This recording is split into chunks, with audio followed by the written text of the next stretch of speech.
que es un experto en perforación y en exploración. Lleva trabajando muchísimos años en Repsol y ha sido responsable en Repsol. Primero, él ha dicho que tiene una carrera larga como perforador y últimamente se ha dedicado más a la gestión, y ya le doy paso para que también participa en el máster de nuestra escuela, o sea que es un hombre ya muy conocido dentro de nuestro ámbito. Muchas gracias. Vale, muchas gracias. Quizás lo más importante de mi experiencia ha sido los años que pasé a cargo del gran negocio de Repsol en España, que se llama Repsa, me tocó vivir todo el fondo de Canarias y de Francia. Y sufrí en primera persona los retos, vamos a llamarlos así, políticos del país, sobre todo con el tema de bueno, lamentablemente a todo el mundo ahora ya lo llaman fracking y se ha vuelto un término tan común que todos sabemos lo que queremos decir por fracking, y lamentablemente lo que pretendemos está totalmente equivocado. Espero que, aunque mi presentación no va a hablar del fracking, hablar de la economía que está detrás de esta industria, bueno, inevitablemente habrá preguntas y no tengo ningún problema en contestarlas y sé contestarlas.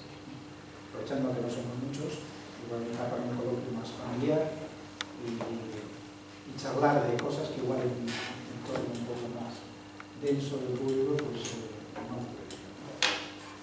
Mi primera pregunta siempre es la misma. Yo suelo dar esta charla es muy simple, no es sencilla, pero siempre he intentado que transmita mensajes con claridad sin utilización de fórmulas, lo cual en economía es todo correcto. Y os prometo que ahí me parece una fórmula más complicada que fracciones, ratios, ¿no? Así que es fácil de entender. Y creo que para estudiar lo que está dentro de la economía de esta industria es más que suficiente. Espero conseguir con esta presentación, será de una hora más o menos, se puede extender más o menos en función de las preguntas. La otra cuestión importante es que yo doy esta charla en un contexto. El contexto es que me rodean otros compañeros o colegas que están hablando de la técnica del fracking. Entonces, realmente la gente se familiariza y está familiarizado con él y con la operación que está detrás. Yo cuando hablo no tengo que explicar algunas de las cosas que digo aquí, aunque yo digo que van a ser muy complejas. Pero si os digo que preguntéis y no entendéis, y eso que pones ahí, ¿qué es? No digo porque al ser un monográfico puede quedar un poco fuera de contexto. De todas las formas, solo para introduciros, yo sé que muchos de vosotros lo sabréis, pero por si acaso hay alguno que no lo sepa, el mal llamada industria del fracking es la industria de la extracción del petróleo en yacimientos no convencionales. La fractura hidráulica es una operación dentro de muchísimas otras que se ven. Y la fractura hidráulica es una técnica que tiene más de 80 años. Por tanto, esa llamada industria del fracking tiene una tecnología muy vieja, estudiada en muchas décadas. Y que se viene haciendo esto desde hace, como digo, más de 80 años. O sea que esto es importante que sepáis. No hay nada nuevo en esta industria. Lo nuevo lo tenemos un poco más presentado. Lo otro es que en los llamados yacimientos no convencionales, la gente lo llama no convencional en contraposición a los convencionales. Y eso también hay que entenderlo. Bueno, pero ¿qué exactamente es eso de convencional y no convencional? Hubo que llamar a los yacimientos de toda la vida convencionales cuando aparecieron los otros, porque hasta entonces no había que decir que eran convencionales. Eran los yacimientos de gas y petróleo que sí. Y esos yacimientos son rocas que tienen en su interior hidrocarburos. Esos son los yacimientos de toda la vida. Y contienen hidrocarburos porque tienen la suficiente porosidad para tener un volumen mínimo que pudiera ser comercialmente explotado. Hay todo procesos y tecnologías previos de exploración que permiten identificar este tipo de rocas y la posibilidad de que contengan estos fluidos en su interior. Es que la combinación de ese hidrocarburo no se produce en la roca que lo contiene. En los yacimientos ahora llamados convencionales, la roca que genera el hidrocarburo no contiene ese hidrocarburo, sino que ese hidrocarburo sí se crea, sí se genera, sí se expele desde esa roca debido a la presión, como aquí empuja una esponja, y dentro de esa roca, que en su día normalmente fueron linos y arcillas de aguas templadas, poco energéticas, muy tranquilitas, normalmente mares interiores, donde había un montón de pequeños bichos que hoy llamaríamos plancton. El plancton no de planta, pero el plancton de animales, donde casi no había predadores y donde proliferaron en tal medida que durante su muerte estos pequeños microorganismos se preservaron de la putrefacción u oxidación. ¿Y por qué no había oxígeno en ese agua? Porque se cubría rápidamente con sedimentos blandos. Por eso eran mares muy tranquilos, es decir, que se producían camas y camas y camas de animales muertos y los aviones, normalmente de lodo, los cubrían y los preservaban. Y no se pudrían y se quedaban ahí pues, como un gran cerco en esa roca. Esa roca con el tiempo fue subsidiendo, se fueron colocando otras rocas sedimentarias encima, hubo de todo por el camino. Finalmente lo que se produce es una roca muy comprimida por presión, aumento de la temperatura por la necesidad de rendimiento y por tanto la destrucción de ese microorganismo en ausencia de oxígeno. Lo que se produce es una especie de cracking, por decirlo de alguna manera, y lo que se rompe todas las estructuras celulares y se convierte en una masa amorfa. Y esa masa amorfa la llamamos petróleo. ¿Se entiende? Bien, pues ese petróleo no está contenido en esa roca, que con el tiempo se convierte en pizarras, porque las arcillas en su origen mínimo, y está acompañando el agua original de aquel mar interior o el mar costero tranquilo. Entonces son pequeñas gotitas de aceite y hidrocarburo dentro de esa agua combinada que aún existe dentro de la pizarra. Claro que antes de ser pizarra, por las presiones, se fracturó y expulsó ese líquido, el agua. Y el agua arrastró esas pequeñas gotitas de aceite con él. Se fue por las fracturas, ahí donde pudo ir a la superficie, apareció en superficie y ahí se pudrió, entre comillas. Y en otros casos encontró una roca permeable que tenía una tapadera impermeable y ahí se quedó contenido. Ese es el yacimiento convencional. Ese es el yacimiento que ha dado el petróleo a este mundo durante los últimos 150 años. Principio del siglo XIX-XX, cuando se produce la primera descubrimiento del petróleo, industrialmente, y empiezan a utilizarse para los primeros vehículos por 1900 y poco. Bueno. Los no convencionales, en contraposición, es que la roca a la que se va es a la propia roca generadora, a esa pizarra, donde aún está contenida esa materia orgánica, esas gotitas.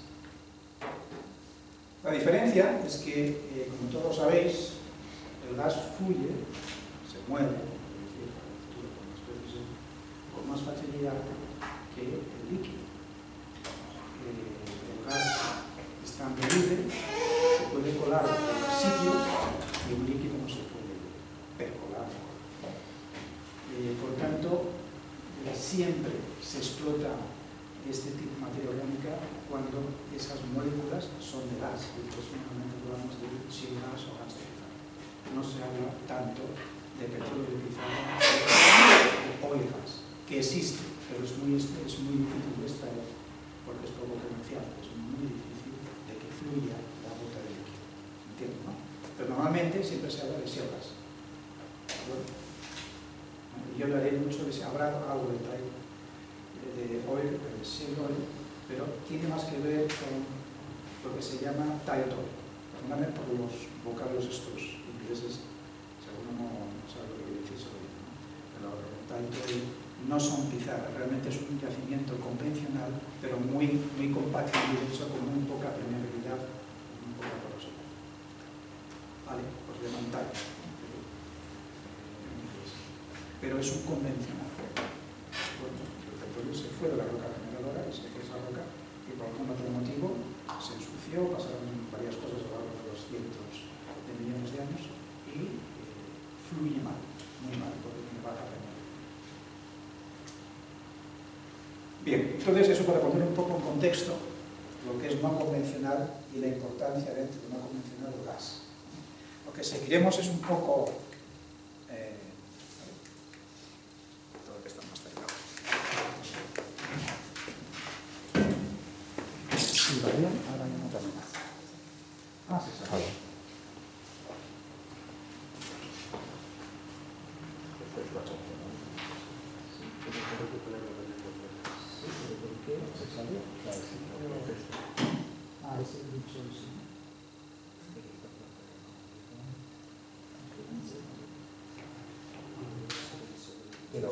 Incluso esto te funciona. Sí, sí, funciona al principio. No,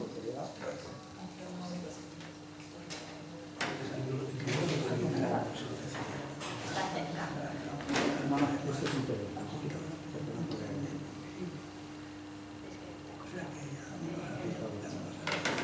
Quítale lo mismo. Me creo que el hecho de que esté metido. Lo explica muy bien.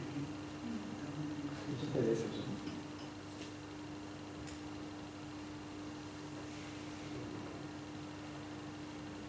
¿No puedes quitar?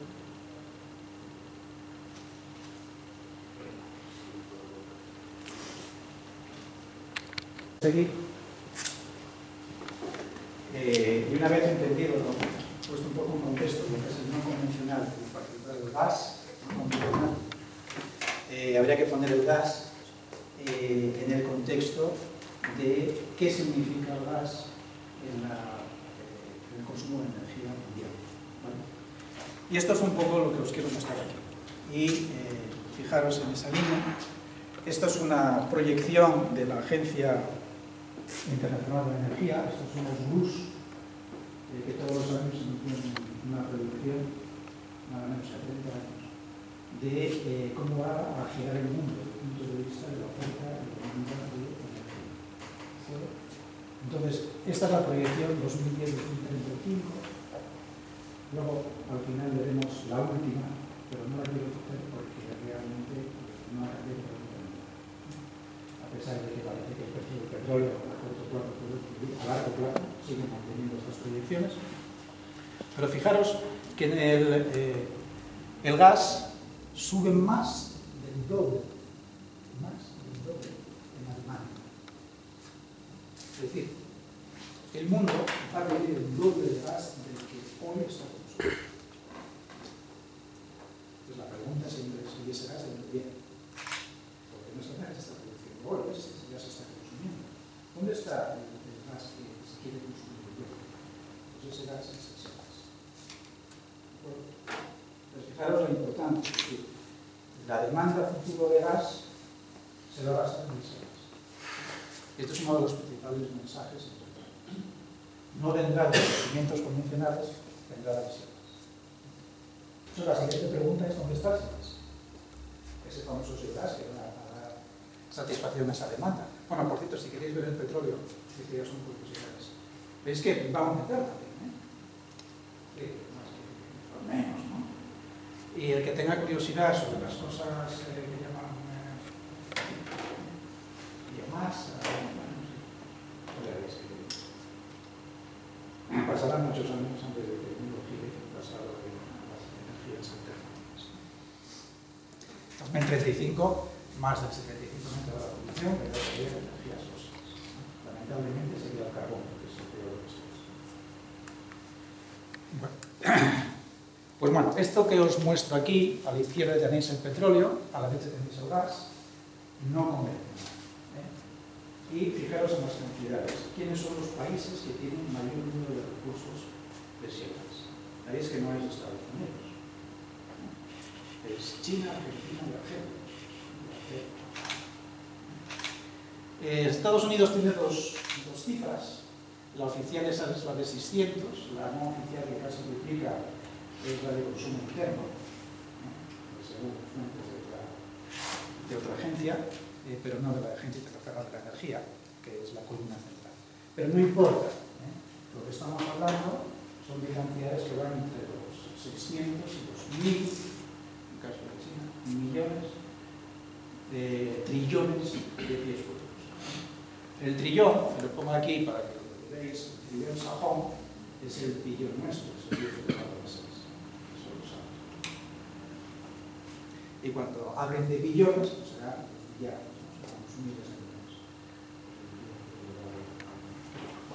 Eso lo dejo ahí un poco para no confundir que los pies cúbicos pues son pies cúbicos, no son metros cúbicos.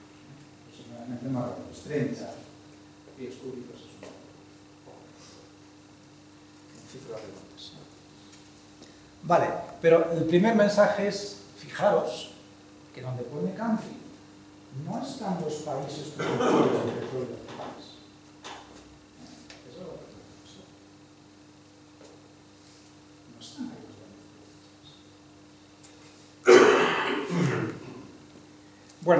¿Y cuánto shale gas se está produciendo en el mundo? Ahí en el histograma de estos horizontales veis los principales productores.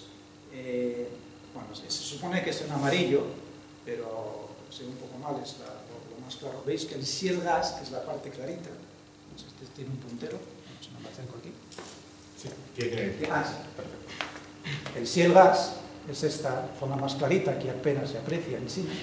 Como veréis, el gran productor de shale gas es Estados Unidos. Y curiosamente, China es el gran poseedor, no es un gran productor, apenas es productor gas. Por ahora. ¿Vale? Por ahora.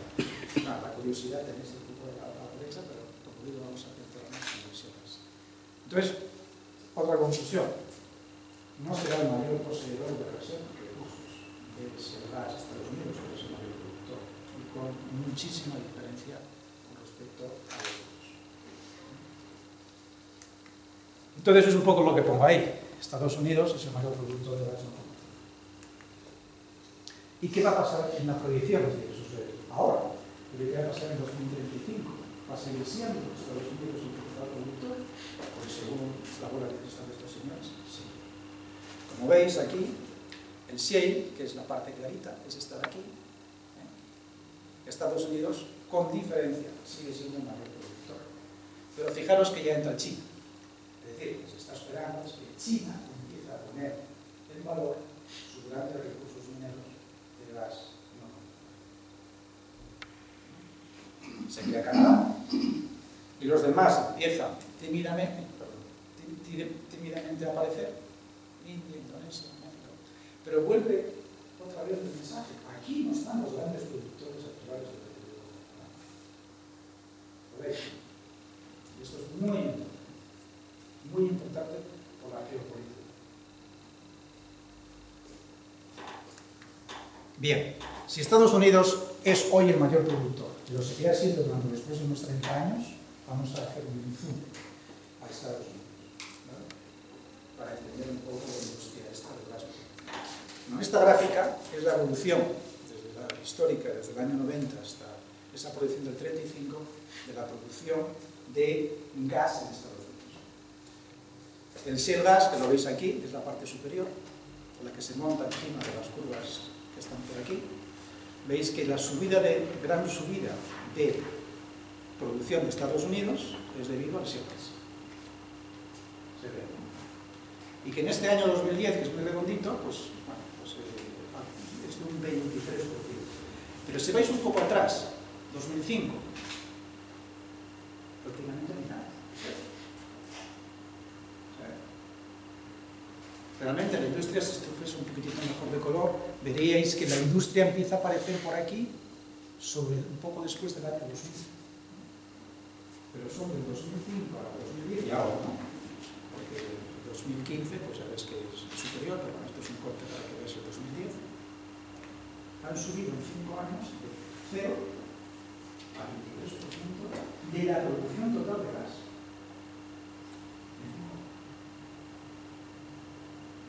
Esto es minería, o sea, minería, estos plazos no se entienden, no funcionan.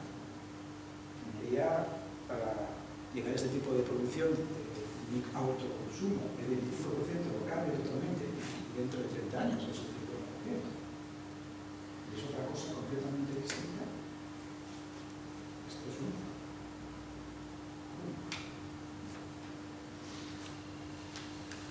Entonces, esto es un poco lo que quiero colocar aquí, en números, que serían gráficos, es el efecto enorme, rampante, prácticamente vertical, según la escala que uses, de cómo la industria del shale gas, prácticamente de cero, sube casi en Estados Unidos. Pero fijaros que llevar a cabo el crecimiento de una nueva industria, y que esa nueva industria no solamente funcione, sino que toda la industria de un país dependa de ella, y eso hace los 5 años, hay que saber cómo se hace. porque si alguien tiene que hacer en otro sitio, tendrá mucho que hacer en otro sitio. Las cosas se pueden hacer distintas, pero no creo que se puedan hacer. Entonces vamos a hacer un poco el foco en cómo lo ha hecho esta gente.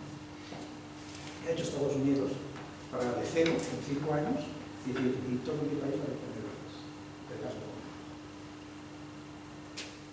Pero vamos a ver un poco el efecto, antes de entrar en el cómo, vamos a ver un poco el efecto que ha tenido en su economía en Estados Unidos. Estas son unas gráficas de los precios, de la evolución de los precios del gas. Veis que arriba es Japón, abajo del todo es Estados Unidos y por el medio está Alemania, que es una ligera más Europa, y el Reino Unido, ¿no? Siguen todos más o menos una evolución, tipo de sube-baja, pero fijaros que a partir del año 2000 en Estados Unidos se queda plano. ¿Se ve, no? Es decir, la consecuencia ha sido que una nueva oferta de gas al mercado, que lo consumía todo porque Estados Unidos era deficitario el consumo de gas, consigue que los precios se estabilicen y no suban. ¿Entiendes? Es decir, esta nueva industria ha estabilizado el precio del gas, cosa que no ha ocurrido en Europa ni en Japón. ¿Sí? Pero bueno, eso, dices, bueno, eso es en 2011, 2012, 2013, y en el futuro,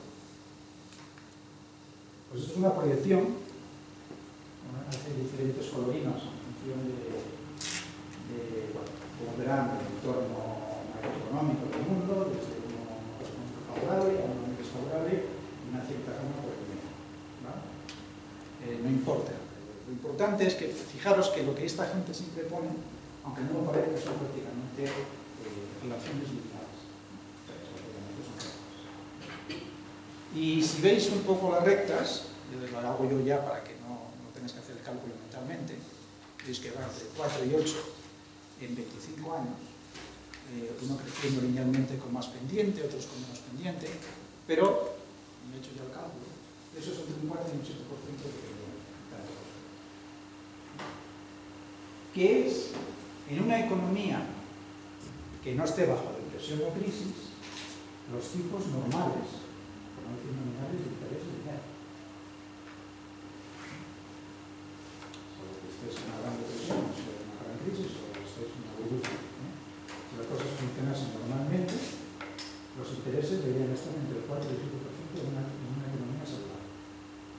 Pues esta gente lo que está diciendo es que el precio del gas, en términos de dólar constante, entonces, no va a ir. Los están escalando al precio del interés. Es decir, simplemente lo que están diciendo es que el precio del gas se va a mantener en los próximos 25 en Estados Unidos. Cosa que es verdad, porque no solo se mantenía, sino incluso ha caído. Está por arriba de los dos. Estaba estabilizado por 4, un poco menos de 2. En realidad se ha producido este baile un poco más pronunciado. Esto tiene, esta gráfica tiene un par de años, pero vamos a paso que la caída de precios de finales de 2000. Pero fijaros en eso, los grandes gurús dicen que Estados Unidos el precio del gas no va a subir.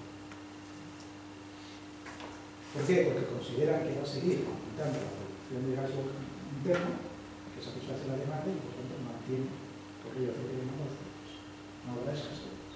Y no dependerá del gas de fuera. Estados Unidos será autosuficiente. Ese es el motivo fundamental. ¿Qué otras cosas podemos ver? Bueno, esto es una grafiquita donde se ven las inversiones en la industria del shale gas en 35 años, en la proyección de 2010 a 2035, y fijaros en algunas cifras que os voy a resaltar. En primer lugar, esta cifra de aquí, o esta de aquí, significa casi 2 veces el PIB español. Es decir, la inversión en 35 años que van a hacer estos señores en sus proyecciones en esta industria, solo de ese gas. El nivel de inversión es el 180% del PIB español. significa esa brutalidad de 1850.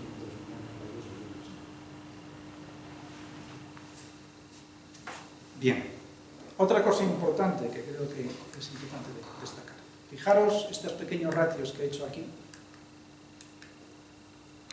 He dividido en promedio, es un promedio, cada año, cada una de esas líneas gordas por el total, para ver cuánto representa. ¿Cuánto representa la inversión en perforación, que es la primera, sobre el total? Pues significa 40%. ¿Y cuánto la fractura hidráulica? Pues un 50%. Es decir, de este millón de inversiones, el 90% es pozo. Es perforar el pozo, fracturarlo y ponerlo en pozo. El 90% de la inversión. Esto es muy distinto al convencional. Muy distinto al convencional.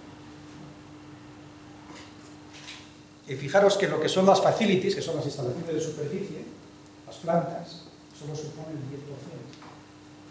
¿Por qué? Porque a veces sale gas natural, casi. Estamos hablando de moléculas contenidas dentro de las pizarras o de los esquistos. Cuando sale ya es gas natural. No hay que hacer casi nada con él, puedes casi enviarlas a las oficinas. Para porque el resto un poco de la fractura y un poquito de tierras en sus casas. Pero eso casi lo envías a las oficinas. Pero eso, ¿Te puedes preguntar cuál es la diferencia entonces, si nos puedes explicar un poquito, entre el gas que ya elaborado, el convencional y no convencional? ¿Es en la composición? Que no. Bueno, también, a ver. El gas de esquisto es prácticamente metano. Prácticamente, al 100%. En la mayoría de los casos. En algunos casos puede haber algo, incluso líquidos, como creamos. Tiene algún porcentaje muy pequeño de etano y apenas probado. Básicamente, 96-97% es gas. Sin embargo, en el convencional, los gases surgen después de la descomposición de esas gotitas que se van y se acumulan en cierto sitio. Muchas veces está asociado al petróleo, es un gas asociado al petróleo, pues suelen ser gases muy ricos y suelen llevar petróleo. Normalmente el petróleo está en forma de vapor, entonces puedes extraerlo con plantas en las que puedes extraer los líquidos o los vapores del gas. El gas sigue siendo bastante rico y eso necesita procesos caros, instalaciones caras en superficie. O puede ser gas que no esté asociado al petróleo. Hay pocos de estos gases que sean puros. Normalmente estos gases, salvo que sean de origen bioquímico, como pueden ser los gases de grisur, de metano de carbón, que ahora se anda buscando por la zona del norte, normalmente estos gases son la consecuencia de la descomposición del petróleo. El petróleo tiene composiciones complicadas. De nuevo, va a requerir instalaciones muy importantes para separar el agua que viene con ese gas y ciertos contenidos, como puede ser CO2, por ejemplo, que es uno de los mayores venenos que hay, que normalmente siempre viene asociado al gas convencional, no a este otro gas. ¿Me explico? Pues eso necesita plantas muy importantes de procesado de gas. Entonces las inversiones en las facilities, en las instalaciones, es mucho mayor en esta ponderación que yo pongo aquí sobre la industria del gas. De hecho, en el gas convencional, dependiendo, ¿no?, de lo que estemos hablando, si es tierras, si es mar, si es aguas profundas o aguas someras, normalmente las inversiones en planta no suelen ser inferiores al 60% en un proyecto. Para que veáis la diferencia. En tierra más. En tierra la proporción no es mayor, porque los pozos cuestan menos. En el mar, en las aguas profundas, los pozos son muy caros, entonces sube el promedio de lo que pesa en los pozos. Puede hasta invertirse, el 60% en costes de pozos y 40% en aguas súper profundas. Pero normalmente, así en un promedio, para poder comparar con esto, pasa del 60% de inversión en instalaciones. Hay mucha instalación en superficie. En sí, la base hay muy poca. Es una de las cosas buenas. Apenas tiene instalaciones. Bien, pero lo importante es que básicamente la inversión es el pozo. ¿No? Eso es quedarse aquí con él. ¿No? El pozo. El pozo es la gran infraestructura de esta industria. Hay un 15% aquí, para sumar encima, que tiene que ver con las redes de distribución del gas a consumidores. Estados Unidos, inicialmente esta zona era la América profunda, una vez que estaba en Texas, la zona grande con Oklahoma, y incluso, bueno, sí, por ejemplo, está cerca de New Jersey, pero si te sales de New Jersey, por ahí no tienes nada. Es decir, no tienen una red de gasoductos Estados Unidos. Es demasiado grande, pero siempre hay que construirlos, ¿vale? Por eso, fíjate, pesa más la red de distribución en inversión que la red de tratado de gas. Pero es importante este número del 15% cuando hablamos de España, porque volveremos a este punto. Otra forma de verlo es por la vía del empleo, del valor añadido y de la renta laboral. He hecho también unos pequeños ratios, los voy a colocar aquí ya para que no me descaciones. Lo que he hecho de nuevo es dividir una cifra ante otra, el promedio, cada uno de la serie de los años, está un promedio gruesos, intestinales, para que quede en la cabeza. Lo importante es que si se divide, y esto es sencillito, esta cantidad, que es el número de trabajadores, por el 1.6 billones españoles, ¿no? Trillones de euros, la inversión te sale prácticamente 1 a 1, si los bajos son 1. Es decir, el primer ratio es que hay un puesto de trabajo neto por cada $1.000.000 invertido.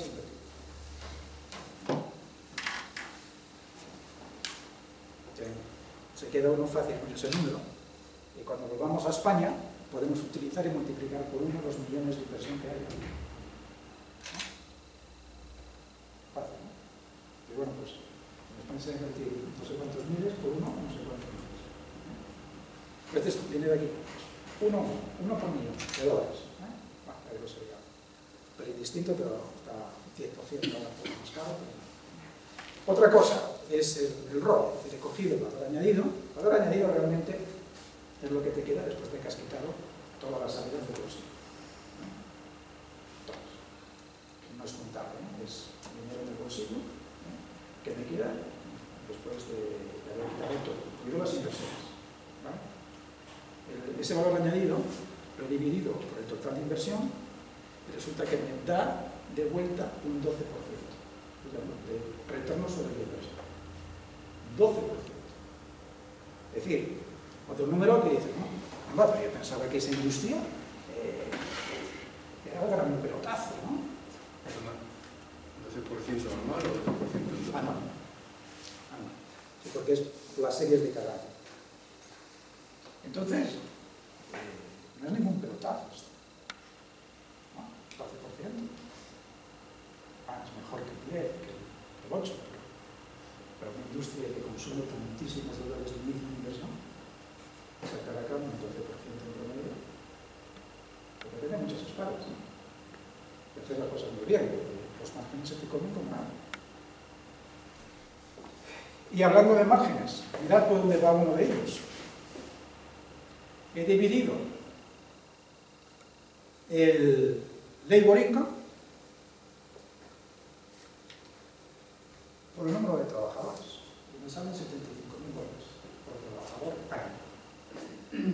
Es decir, el sueldo medio anual de esta industria es de $75.000. Medio. El coste será coste, no sueldo. Será No, este es el sueldo. Esto es el labor income. Los americanos lo consideran lo que es la renta, el concepto de renta que tienen los trabajadores. Labor income. Lo que quiere decir es el coste total para la empresa, no lo que recibe el trabajador. El trabajador no recibe todo lo que le cuesta a la empresa. Claro. Y esos son costes de empresa. Sí, de claro. Del ritmo. Pero el Reino Unido no tiene los costes sociales que tenemos en Europa. Eso también hay que tenerlo en casi todo este dinero se va al tipo. 75.000 dólares en promedio quiere decir que la gente que cobre 40 o la gente que cobre 300. De todas las formas, es una industria que paga un poco crea mucho empleo, un puesto de trabajo neto nuevo por millón invertido y paga en Estados Unidos. Que realmente en Estados Unidos paga muy bien a casi todos, por lo menos más que en España. Aunque también te echan a la primera de carne, ¿no? You're fired. Así te quedas así. No hay ni sindicato de medicina ni nada. Bueno, este es otro ratio que he usado ahí un poco por...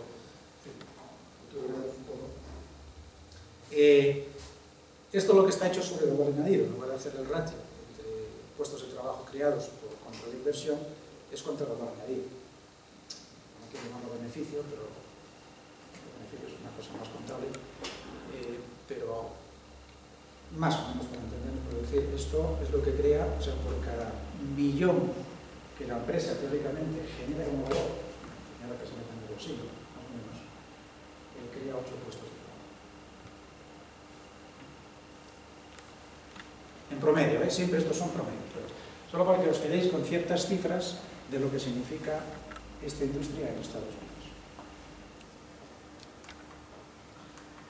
Pero bueno, aparte de eso, que aquí está cuantificado, hay los efectos, digamos, colaterales. En este caso no son daños.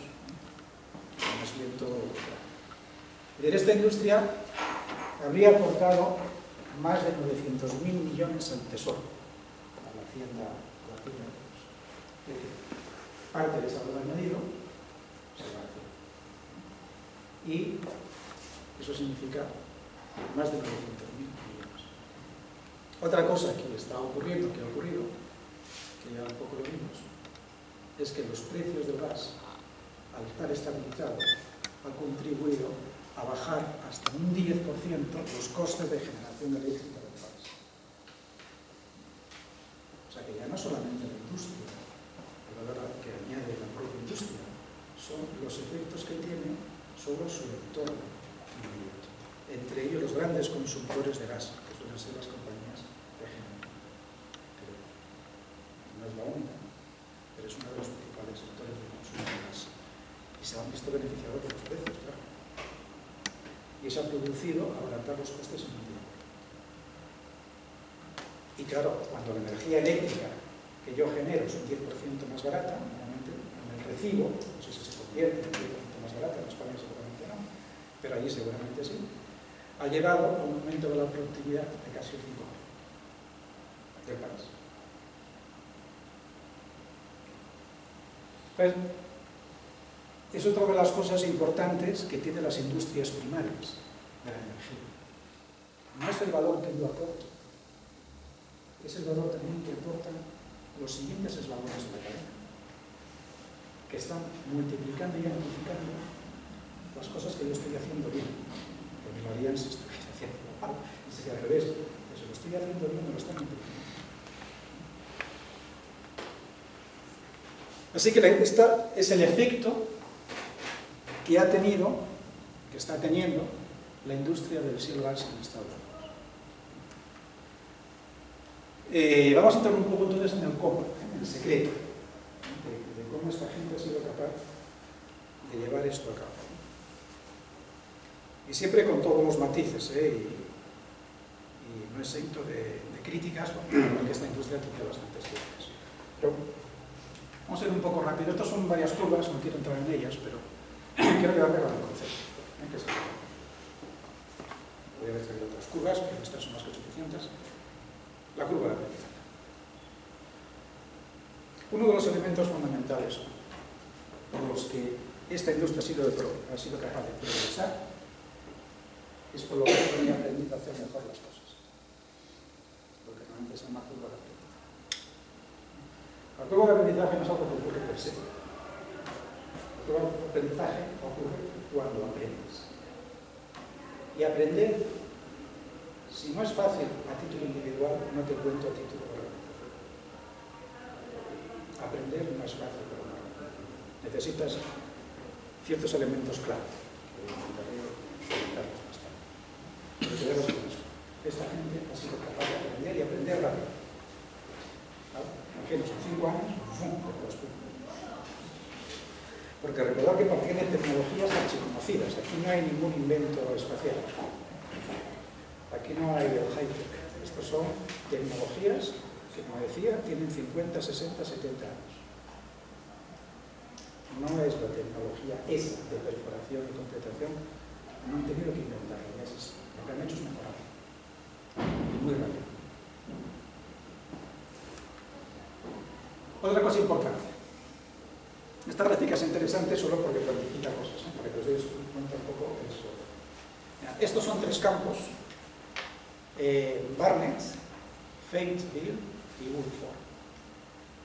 Esto es un nivel, en este caso, de 150 BCFs acumulados. Esta es la producción de esos campos que se lo van acumulando en el tiempo. Aquí abajo, estos son meses. Entonces, este campo, que es uno de los más viejos, pero por tanto uno de los más conocidos, porque fue casi el que empezó a aprender todas las lecciones que luego se fueron aplicando en otros campos, Barnett, al llegar a esa cantidad acumulada de producción, tardaron 196 meses. Día entre 12, eso sale de pasar por 15.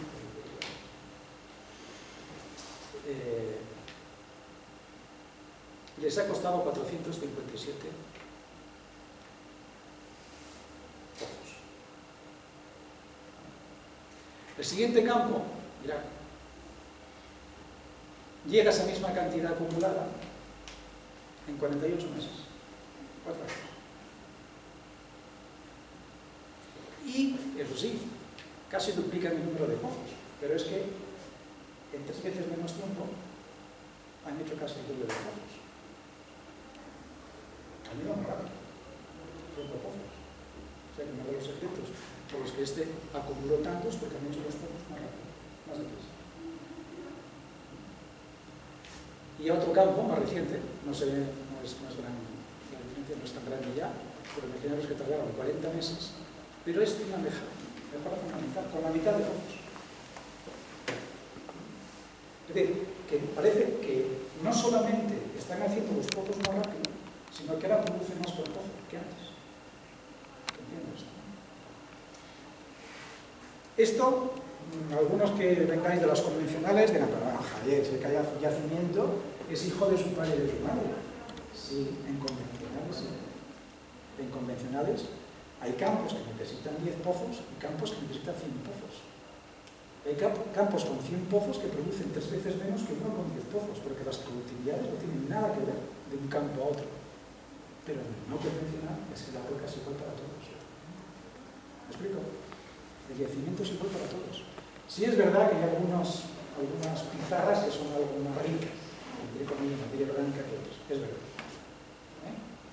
Pero olvidaros de las excepciones. Lo importante es que estos señores han sido capaces, y es cierto, por eso he traído estas 3 en particular, de hacer los pozos más rápidos y más productivos. Ya hemos contado el secreto, pero bueno, esto es lo que hace que la economía, esta industria funcione. ¿Claro? Así que son más rápidos y son más lentos. Y eso es muy importante, porque recordábamos anteriormente, el 90% de la inversión es el pozo. Si ya barato los costes del pozo, eso es dinero directamente a los bolsillo. ¿Se entiende, no? Eso lo he añadido así. Y estas curvitas es solo para que veáis cuantitativamente lo que significa esto en 2 campos. Estos son Barnett y Woodford. Barnett es que se ve mal, pero bueno, Barnett son las 3 primeras líneas, Woodford son las 3 siguientes, y son 3 líneas que tienen que ver con que reduzcas el coste el 10 o el 20%, te quedes como estás. Se ve. Pero bueno, escogemos cualquiera de ellas, por ejemplo esta de aquí, salimos de aquí que es un poco más de 6, vamos en vertical aquí, y veis que de un 10 pasa prácticamente un 20. Es decir, multiplica por 2 la rentabilidad. IRR es la tasa interna de retorno, que es parecida a la rentabilidad. Duplica la rentabilidad del proyecto, con que solo disminuyan un 20% los precios de los precios. No es gran cosa, multiplicas por 2. Fijaros el efecto de palanca aquí, ¿no? Es inmediato el efecto de palanca. ¿Por qué? Porque la inversión es un gasto fijo y es el 90% de la inversión. ¿Se entiende? Es importantísimo este efecto palanca. Disminuir el coste de pozo, esto sube la rentabilidad mucho más del porcentaje que lo tenemos. La relación es de 0,2 a 2. ¿Lo veis, no? 20% 0,2 al doble. Un 20% pasa a un 200%. Así que... ¿Y por qué han sido capaces de ser más rápidos, aprender más rápido, y mayor producción de los pozos? Por la tecnología. Uno de los elementos claves que ha permitido a esta gente disparar esa curva de aprendizaje, pero sobre todo mejorar cuánto petróleo obtengo por pozo, es la tecnología. Esto es una evolución de las principales tecnologías, que esto no es space, que esto no es space science, ahora os explicaré un poco, pero esta subida,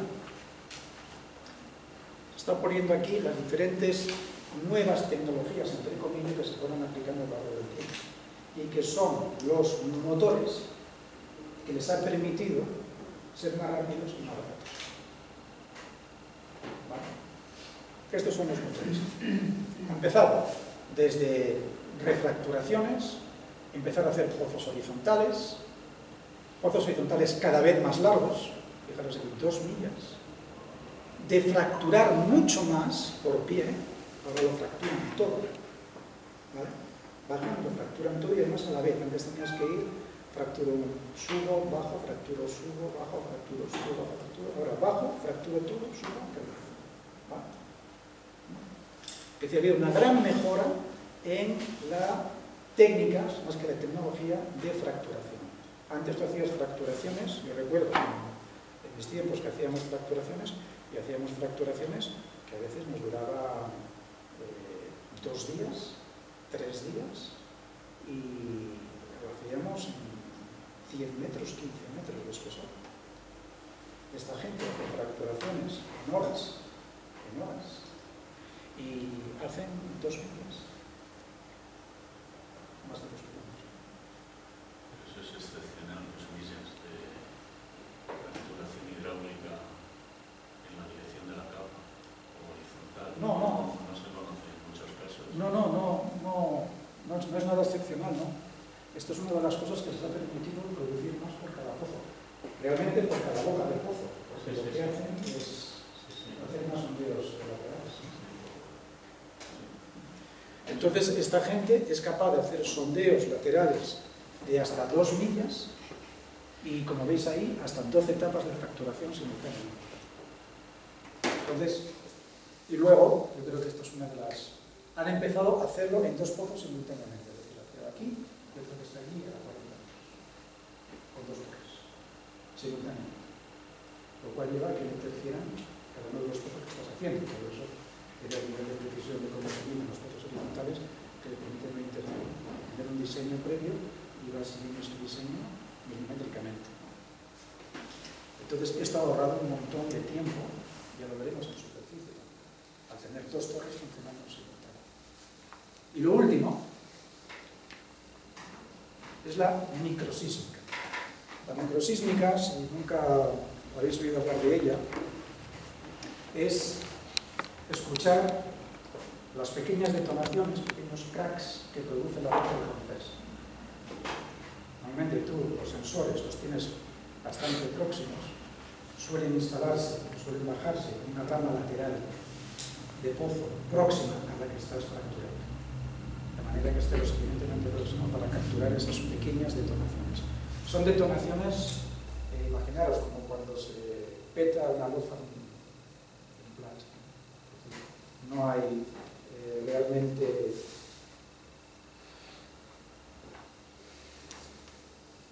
no hay forma de escucharla si no tienes sensores muy sensibles. Entonces, eso les permite geolocalizar cada uno de estos cracks y ir dibujándolos, porque la roca rompe y abre unos centímetros. Son rocas, son cruzadas, son rocas muy compactadas, no son arcillas, eso jamás ocurriría en arcillas. Pero estas rocas, como un plato, cuando abren la fisura se extiende durante una cierta longitud. Puede ser 30 centímetros o 3 metros, depende de la fuerza que haya metido la presión. Y ya deja de romper. Al siguiente golpe de bomba, abre otra. Entonces va rompiendo así a tramos. No sé si lo voy a explicar, ¿no? Entonces esos cracks se van midiendo y se van punteando en 3 dimensiones. Entonces saben exactamente lo que han fracturado y dónde han fracturado. Eso les ha permitido ser mucho más eficientes. ¿En qué sentido? En el sentido de, si me estoy quedando corto, aumentar mi trabajo de fracturación hidráulica, pero si me estoy quedando largo, ahorro fracturación hidráulica. ¿Lo explico? Si meto más fracturación, tengo más producción por pozo. Si meto menos fracturación, ahorro costes, porque estoy menos tiempo gastando material y tiempo. ¿Me explico lo que quiero decir? Entonces eso es permitido ser mucho más eficiente. Esta herramienta no es barata, pero paga con creces, las mejores. Quizás sea una de las herramientas que más les ha ayudado a aumentar la productividad, ¿eh? Y no tener desperdicio, digamos, fracturar zonas que ya estaban refracturadas con anterioridad. Y por último, yo creo que lo más importante es un concepto. Es el concepto de cadena de montaje. Y esta es la gran diferencia de los no convencionales con los convencionales. En los convencionales, cada pozo es distinto incluso de su hermano que está al lado. Por muy cerca que esté, siempre hay diferencias, porque estás trabajando con rocas que tienen una tremenda mesuración. Son pocos los yacimientos con ciertas isotropías, seguramente los grandes yacimientos de la Arabia Saudí son muy parecidos durante muchos kilómetros. Eso es una especie de suerte de la naturaleza. Lo normal es que tengan las mismas isotropías. Por tanto, que tengas un pozo aquí, normalmente nunca te dice que el ingeniero de la roca se comporte igual. Habrá diferencias, en muchos casos muchas diferencias. Pero aquí no. Aquí, durante muchos metros cuadrados, las diferencias son casi nulas. Casi nulas. Y ese es el gran concepto. Lo cual no quiere decir que sean iguales. Hay los famosos sweet spots, hay zonas de las pizarras que tienen algunos de materia orgánica, pero es regional, no está localizado aquí. Son cosas más regionales. Ellos han decidido no hacer diferencias, ellos han decidido fracturarlo todo, y todo por igual. Ese concepto les lleva a diseños como este que tenéis aquí.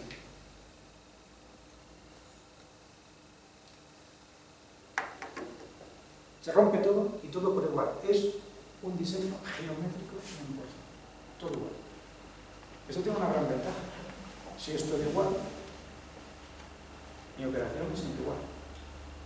Y si es siempre igual, la puedo escribir y hacerla sistemática. Pero además de poder escribir el proceso, puedo poner ciertos controles en ciertos sitios que me permitan ver si estoy haciendo lo que quiero o no. Y si no, mejorar. Solamente los procesos rutinarios, no solamente, pero son los más susceptibles a que funcione muy rápido la curva de aprendizaje. Porque lo que aprendo en este pozo ya lo estoy aplicando al siguiente. Esa pequeña variación de colocar una carga más aquí, hacer 3 pies más allá, el subir 5 metros más acá del plano del sondeo lateral, eso es esto. Prácticamente se aplica al siguiente. Es muy rápido. Entonces, esta sistemática de hacer siempre lo mismo es lo que les ha permitido que funcione muy rápido la curva de aprendizaje. Si además han sido capaces de bajar el coste de pozo y mejorar la productividad debido a que los pozos llegan a sitios más largos, es decir, que desde una misma vertical, como veis aquí, puedo llegar a sitios más lejos. Si además puedo hacer esto en menos viajes, ya que decimos, subir y bajar todo el tema de la fracturación, hago menos viajes, porque cada vez las compañías me están dando cosas que me permiten hacer cada vez fracturación o bajar. Estoy consiguiendo indirectamente a través de la sistemática también mejorar los temas que os decía, de mejorar la productividad y la rapidez con que se hace. Al final, lo que se hace es más grande. Porque en un pozo todos son prácticamente gastos fijos con respecto a tu proyecto, variables en el tiempo. Es decir, cuanto menos tiempo estés, menos te va a costar. Hay un gasto fijo muy importante, que es el gasto fijo de mover todo y montar el circo en superficie. ¿Vale? Ha sabido hacer dos pozos simultáneamente, es decir, que ahora tienen un circo de 2 pistas. Antes tenían un circo de una sola pista. Fijaros la cantidad de sinergias que han encontrado al hacer operaciones simultáneas.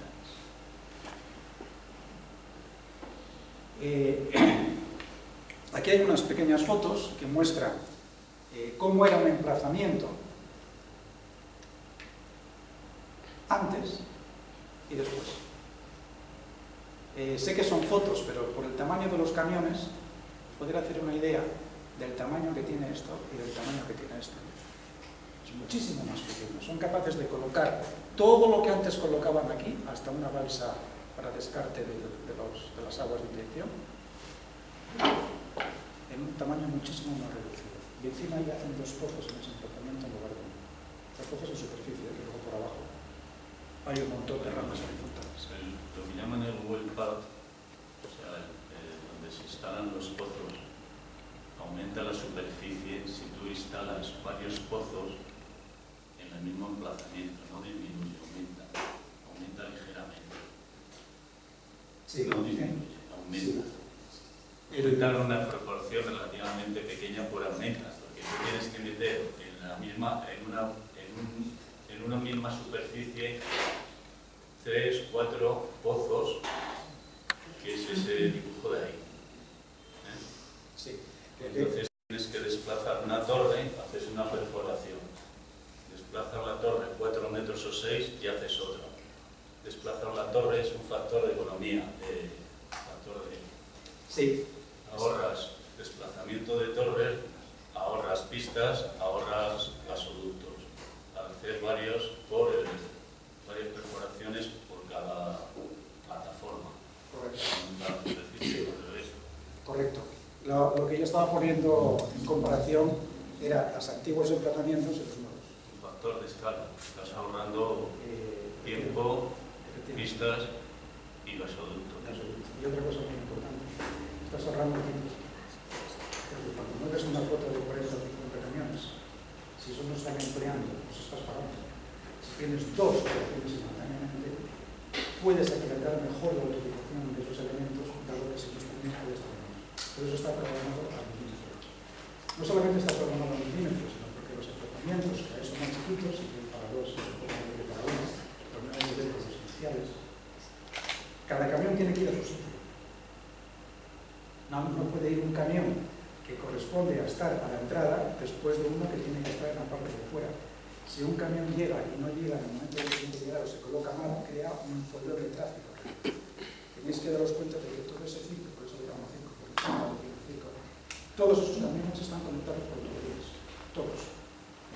Unos porque son las bombas de inyección, otros porque son las bombas que llevan los graneles, otros porque son las bombas que llevan el agua de inyección, otros porque son los que están llevando los aditivos de la captación. Todos están comunicados en un solo sitio que se llama pozo, muchos de ellos. Entonces, no solamente que llegue el camión, estos camiones vienen preparados para comunicarse uno al otro, para no perder tiempo en el montaje. Es un festival parecido a... Yo estaba en uno de ellos y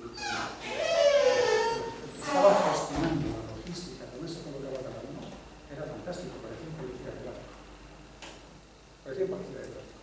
Cada camión llegaba, tenía zonas por colores, se sabía con el papelito dónde tenía que ir, dónde tenía que aparcar el camión y cómo. Para evitar problemas, para intentar meter todo en un sitio cada vez más reducido. Pero esa anécdota lo importante es cómo cada vez que tú haces lo mismo sabes mejorar.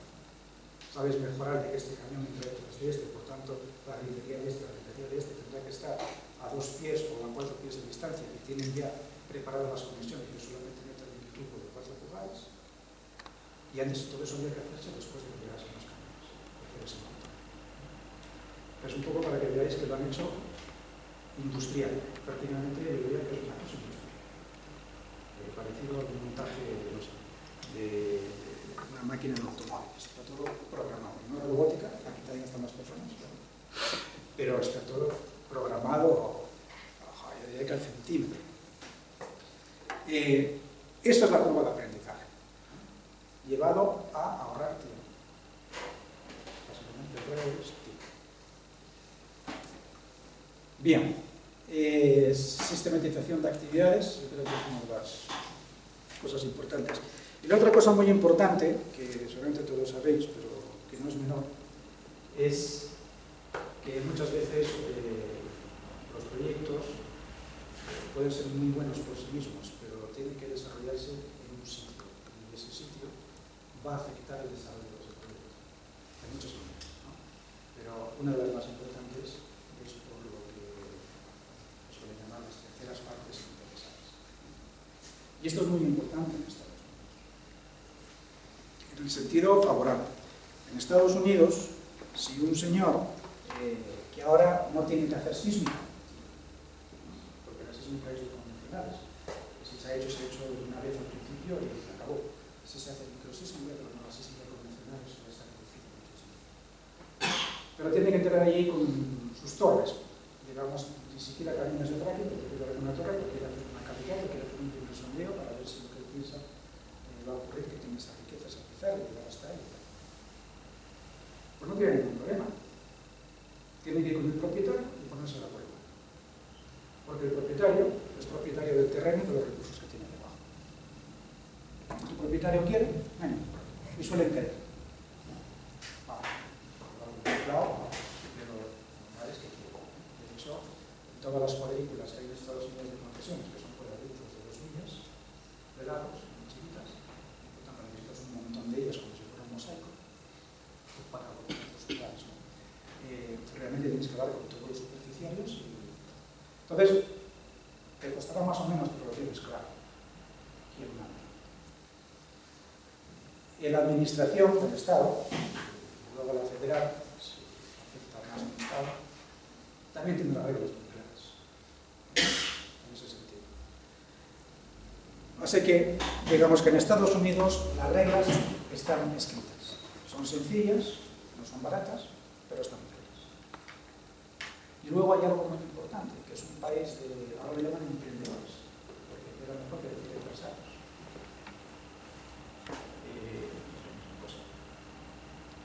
Antes me acuerdo que eran industriales, que los empresarios eran industrializados, todos los pasos.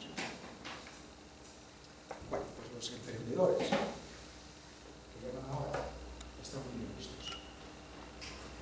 Estados Unidos lo normal es que seas empresario, que vivas de tus propios talentos, no de los talentos de otros. No hay nada extraño en que seas autónomo en una empresa pequeña, mediana o gran empresa. No solamente en ese medio normal, es que el Estado favorece mucho este tipo de iniciativas. Muchísimo, si comparamos con Europa. Y está bien visto. Hasta Trump está bien visto. Como empresario. Están bien vistos porque es parte de la cultura americana. No sé si es ajena, pero al menos no. Entonces, si tú quieres hacer estas cosas, si tú quieres entrar y necesitas entrar, ya lo vimos, con grandes campañas de precios, estás aplicando un montón de cuadrículas, tienes las reglas claras, sabes con qué tienes que hablar y tienes seguridad jurídica, tú sabes lo que te va a costar, pero sabes que es una vaca. Y sabes que puedes hacer. Saben los números. ¿Quieres parar? No te saben, no. Pero tienes las reglas claras. ¿No? Muy importante. Y lo siguiente, que es muy importante, quizás lo más importante. Cuando sistematizas cosas, aprenden tanto, tan rápido tus suministradores como tú, porque ya te vas a encargar tú de transmitir lo que quieres. Ellos aprenden contigo. No solamente aprenden contigo, es que empiezan a saber dónde tienen que estar para ganar la licitación y no perderla contra un competidor. Eso quiere decir que empieza a generarse alrededor del núcleo de la explotación una red de suministradores que está muy próxima, porque necesitan que la logística no tome tiempo. Que si yo pido que me envíe un convoy de 40 camiones en este orden, ese convoy está ahí en 3 horas. Y si están en 2, mejor. Porque el tío me va a cobrar desde el día que sale de su parque de camiones, el camión que me está enviando. Desde que sale, no está correcto. Por tanto, que no tarden, porque eso es un desperdicio. Están transitando. Y es un gasto fijo, porque me van a cobrar lo mismo. Por transitar, si hago un pozo, 3 pozos, o por 300 pozos. ¿Entiendes? Entonces, es muy importante que esos suministradores estén próximos. Y en Estados Unidos están próximos. Se han creado polos de desarrollo, que aquí llamaríamos polos de desarrollo, alrededor de los núcleos de explotación de la industria de soles. Grandes suministradores con grandes flotas de créditos. Eso abarata muchísimo los costes. Y gracias a eso, los costes de logística han disminuido, que es un coste fijo, y que se diluye entre el número de pozos, pero si bajas el coste fijo, bajas el coste fijo. Esto es muy importante, cuando hablemos de otros países que no es Estados Unidos. Esto es una infraestructura, un parque industrial, o como se le quiera llamar, que existe porque en Estados Unidos hay una industria. Donde no hay una industria, esto no existe. Entonces vamos a entrar un poco, si os parece, en el tema de España, pero antes de entrar, si tenéis alguna duda sobre el tema de fracking, mal llamado, intentaré llamarlo ministro de Reservas. No tanto de fracking, pero ¿qué ha pasado en Argentina desde que se fue Repsol? ¿Qué ha pasado? ¿Has seguido? Te digo lo que todo el mundo sabe. Entró una compañía petrolera que se llama Chevron, que el gobierno argentino no debió de favorecerle mucho porque aquello no caminaba para nada, que vino la crisis del petróleo y echó abajo cualquier proyecto de inversión, porque los costes de esta industria son muy altos. El break-even en Estados Unidos, el break-even para la el break-even está por arriba de los $40 el barril.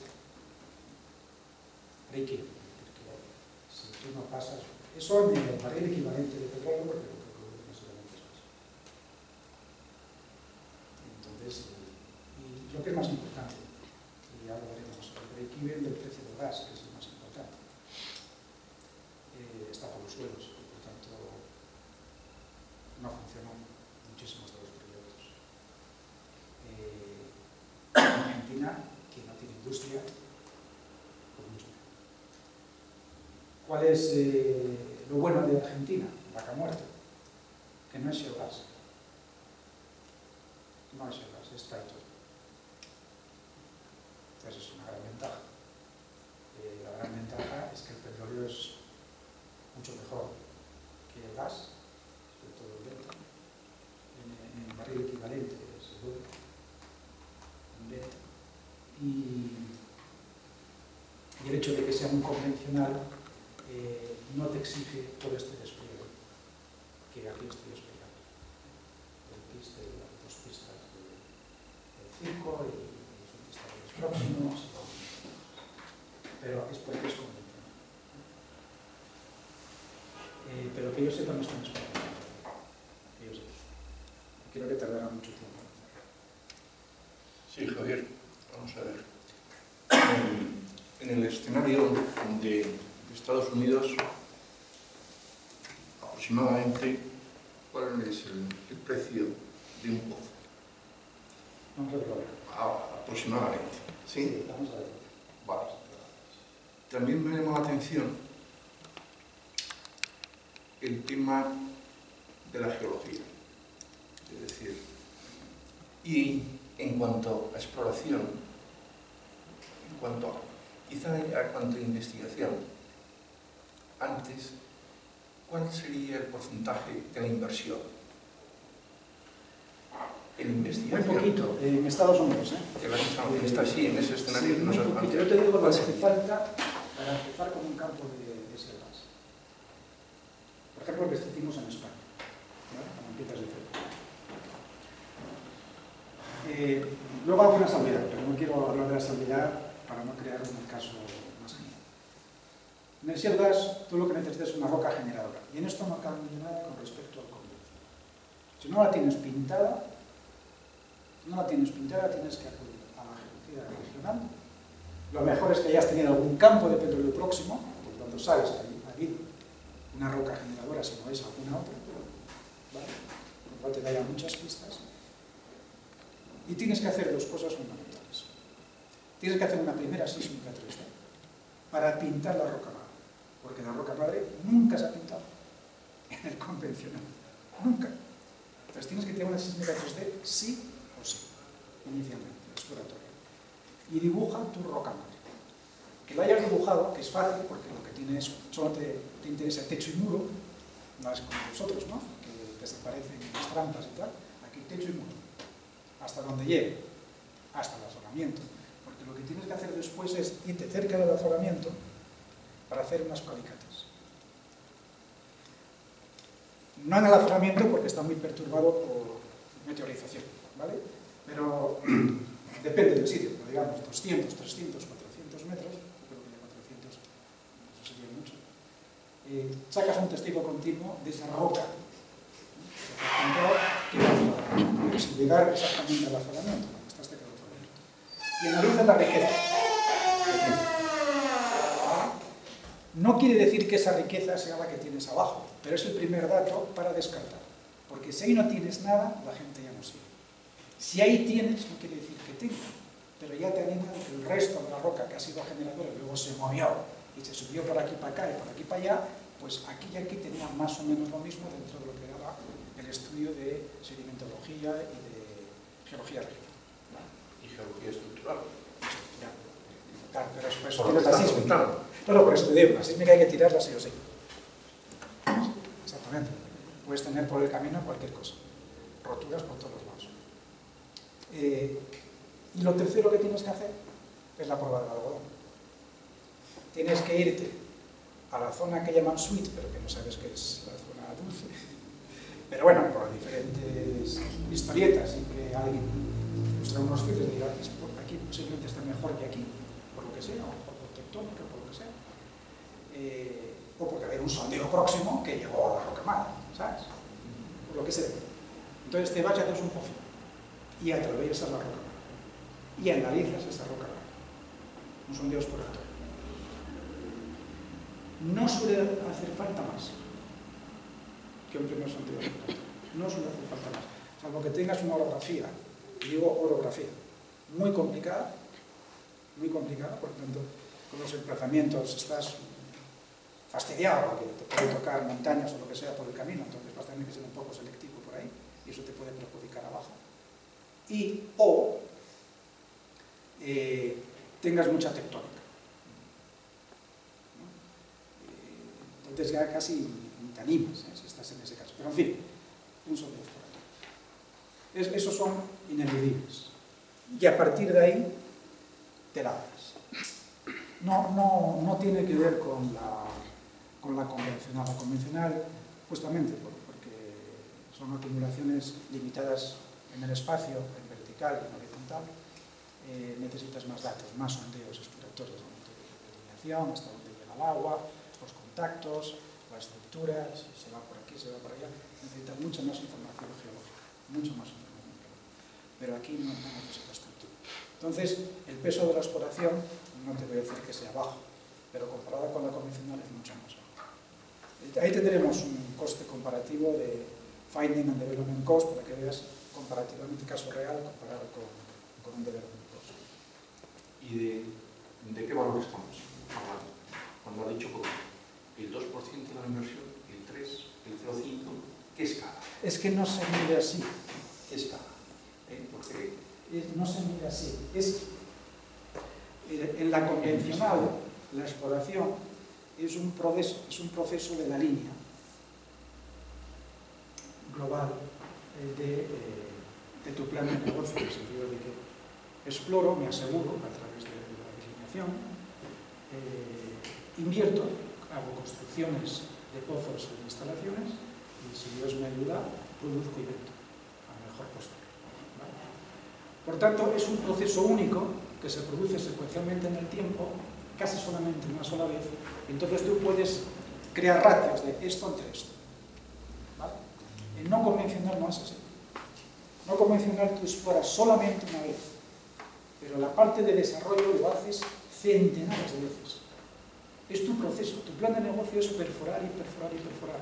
Por tanto, ese ratio siempre se está diluyendo en el tiempo. ¿Sabes lo que te quiero decir? No tiene sentido.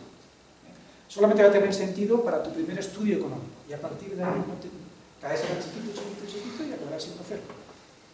¿Me explico? Cero. ¿Me explico? Es muy distinto el concepto del no convencional.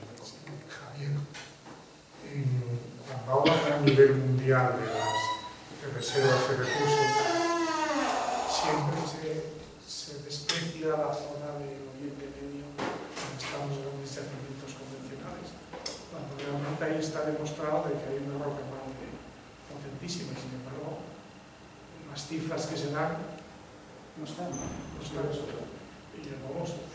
y ahora mismo es muy barato sacar. Llama poderosamente la atención. No están y eso lo hace gente que sabe estas cosas. Ahora, interpretación de por qué no están. A mí se me ocurre una más aquí. ¿Para qué vas a producir no convencional si lo produces convencionalmente desde el mundo del barrio? No, que el futuro. Para regalar durante un siglo. No se lo planteo. Es una tontería lo que Sí, no, pero llama la atención. Llama la atención de que ni siquiera Sabio Aranco, que podría decir que este potencial, no tiene ni duda. Y ese puede ser el motivo. También te digo una cosa, el petróleo que se ha expulsado y se produce convencional ya no está en la roca más. Ya. Eso también, por eso se van a sitios donde necesitan algún conocimiento por el convencional de que hay una roca fundadora. Pero los grandes campos que hay, por ejemplo, en Estados Unidos no tienen nada que ver con los convencionales. Nada. Si bien por la zona de Texas y tal, pues parece que hay mucho convencional. De repente ahora, con el térmico y tal, ha habido una explosión de...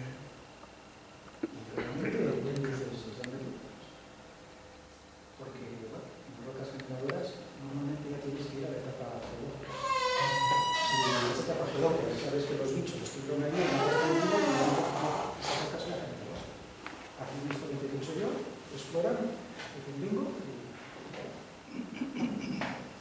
pero es curioso, no están esos procesos. Y lo que es curioso realmente es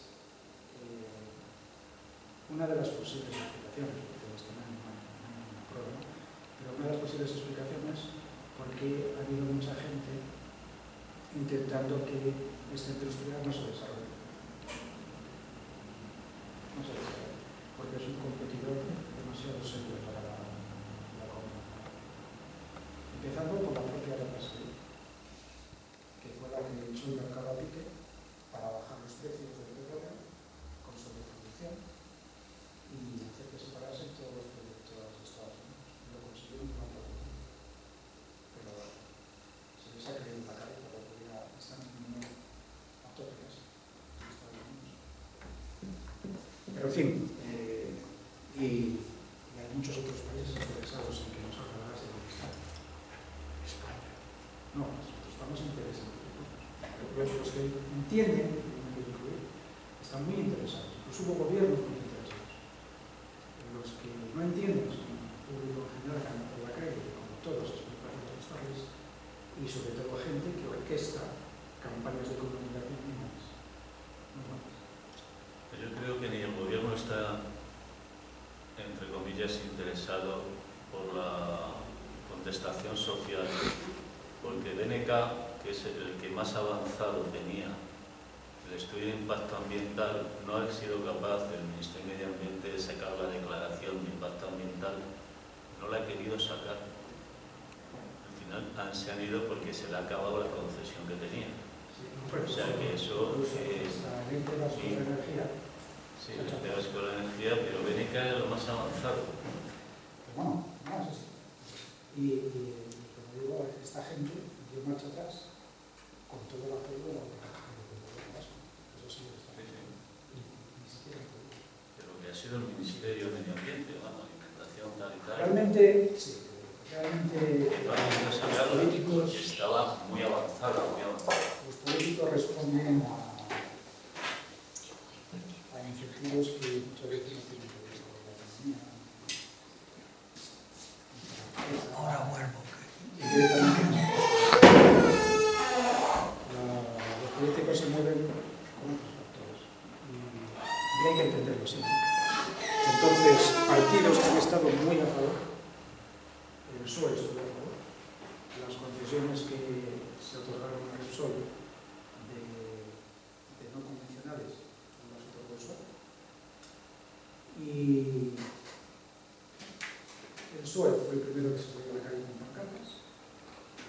Y el PP, que nunca dejó de apoyar desde el gobierno central algunas de sus autonomías, dijeron que no iban a alimentar fuegos de las calles de ellos. Y igual,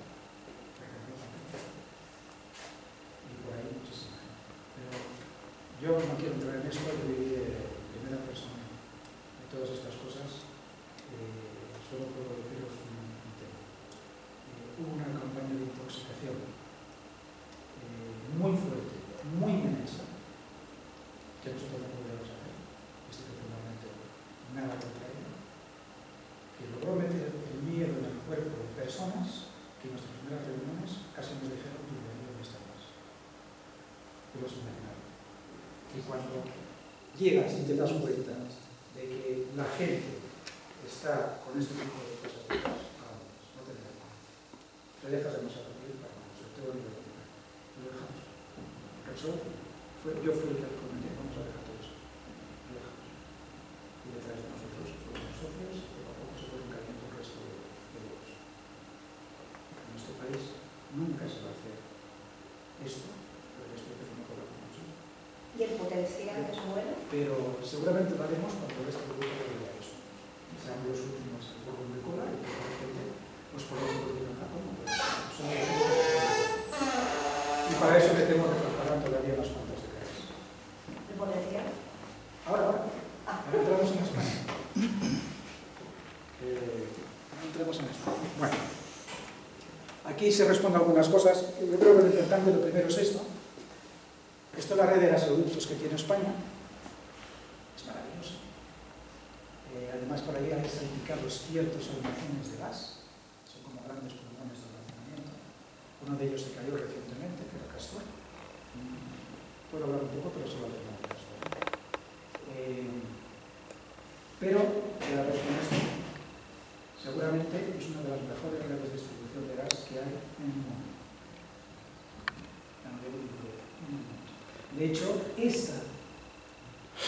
mucha gente, algunos visionarios creyeron que esto era un valor que había que poner en juego a través de ser el intermediario del gas entre el norte de África y Europa. ¿Vale? Ahí salieron todos los proyectos de la Comunidad.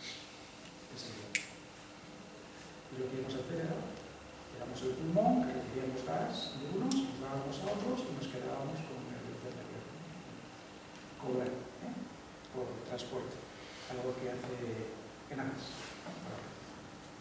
Entonces, que es pública en una parte, el resto es privada, pero se comporta como una empresa pública a todos los efectos. Porque se entrega de dos, ¿no? Esto no es por competencia. Enagas es el gestor del sistema ADE. Eso ya no sabía, creo. Bien, pero esto es importante. Un segundito. ¿Canarias? No, Canarias no tiene red de gasoductos. Hay que enviar los montaneros.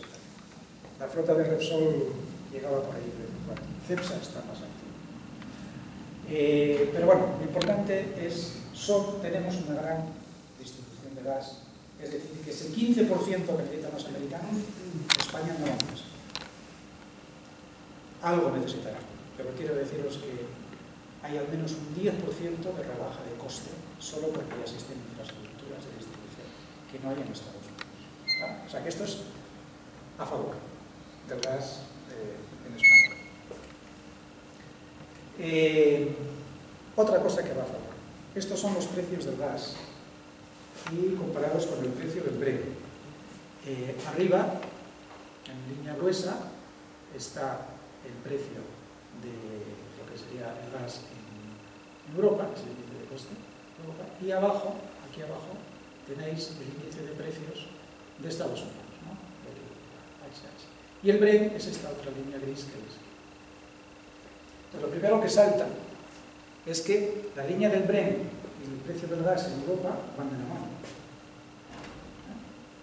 En la escala, cuidado, la escala son dos escalas distintas, pero fijaros que la escala es de 1 a 10. ¿Curioso, no? No hay ninguna curiosidad, es un 10% aproximadamente. El precio del gas es un 10% del precio del Brent, el millón de euros. Puede ser el 9, puede ser el 11. Hemos tenido contratos de hasta 12. Pero quedaos por esto, eso es un número que se tiene fácil. 10. Está indexado. Esto es lo que llama la gente indexar los precios de la energía. El precio del gas en Europa y en Japón todavía peor, está indexado al precio del gas. Pero Henry Hub no. A ver, Henry Hub está claro. Eso es bueno para España. Porque el Henry Hub en aquellos tiempos de 16, 15 y 16, ahora está menos de 4, está a 2 y pico. Estaba a 4, y en España estaba a 11. Nosotros teníamos contratos a 12. 3 veces más. Eso es dinero del bolsillo. Es decir, esto es bueno para España, para Europa en general, porque se paga mejor el gas que en Estados Unidos. Bueno. Y en el futuro, estas son dos extrapolaciones hechas por los de siempre. Y como veis aquí, el precio a futuro, tanto del Brent como del gas, pues sigue siendo líneas paralelas. Es decir, el precio del gas está indexado al crudo y según todos los que saben, y seguirá indexado. Seguirá. Entonces esto es bueno para hoy y en el futuro. Es bueno porque vendes más caro.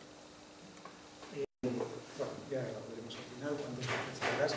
El precio de gas cayó un poco, no está como estaba aquí, porque fijaros que están hablando de 14, aquí en el 2015 estaban hablando de 12 y andamos por aquí. Perdón, por aquí. No, perdón, estamos por debajo de 10. Estamos aproximadamente 8 y medio. Pero bueno, cayó porque cayó bien y está indexado. Multiplicáis por 10 y ya está. O sea, por 0,1 porque es el 10%. Eso es lo que cuesta 1 millón de euros. Bien. Importante, la indexación. Eso es importante. Bueno, ¿y cuántos son los recursos que tenemos en España de ese gas? Esta tabla refleja el estudio realizado por una compañía, que no voy a citar el nombre, para la CIEP. La CIEP es la Asociación de Empresas Productoras y de Almacenamiento de Gas.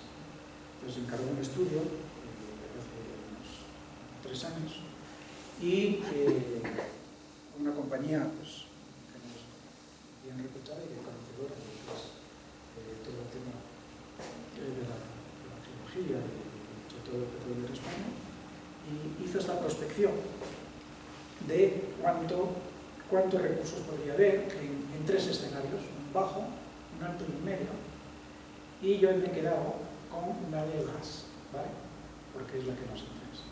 Veis que del bajo al alto, en metros cúbicos, estos son en pies cúbicos, en el escenario medio estaríamos hablando de 70 trillones, 70.000 millones. Trillones ingleses. 70 TCFs, que es como decimos. Claro, 70 TCFs, pues bueno, China tenía 1000 y pico.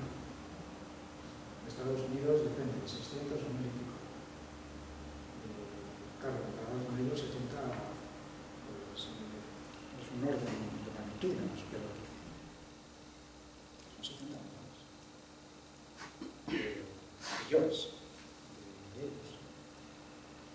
Es decir, esta es una cantidad muy importante que vamos a poner en contexto.